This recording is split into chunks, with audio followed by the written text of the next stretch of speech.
Skate 3 is a game that's considered one of the best sports video games of all time. It comes down from a long line of descendants from the ever iconic Tony Hawk's Pro Skater. That game came out in 1999 and is considered a significant reason why skating as a culture breached into the pop world. Tony Hawk's video game exposed skating culture to millions of people. Not only from you being able to do all of these tricks that the world deemed cool at that time, but it also pushed punk music, as that was inseparable from the world of skating culture. The soundtrack for that game to this day is considered one of the best ever done, and you can trace that push and punk music that came from that game all the way to today, where now the Superman reboot is a Superman that's a punk rocker. Tony Hawk himself will tell you that that video game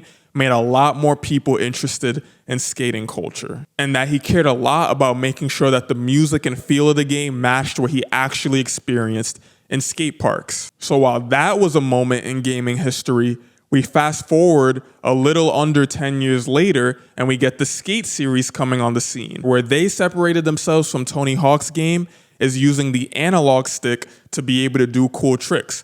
Before it was pressing buttons, but now with the analog stick, it feels like you're doing a kickflip. It feels like you're grinding on the rails. You could feel the actual actions coming through the controller as you play. And fans loved it. Skate 1 and Skate 2 did decent, but Skate 3 was the one that became a cultural mainstay, as people could do all these impossible tricks, but it was grounded in a sense of realism that Tony Hawk's game didn't have.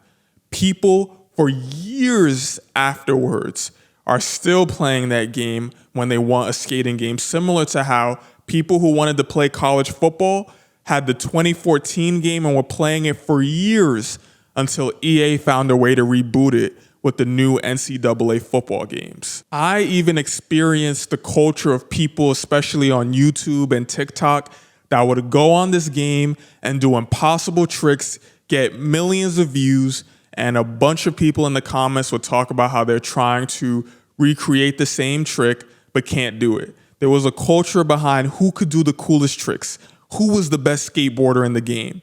And that community was passionate and waiting for Skate to get the next edition, the upgraded version with new graphics. There's just something so satisfying about landing a kickflip, whether it's in Skate, Pro Skater, a tech deck, True Skate on the iPad. If you're enjoying this clip from my podcast, Behold Pop Culture, like and subscribe for more content like this. So this week, Skate 4 came out in early access for free for people to test.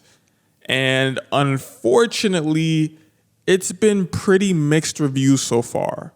The version they released feels probably too early, as you can still do cool tricks and skate around, and there's mini missions-esque things or tasks that you can do, but that's about it.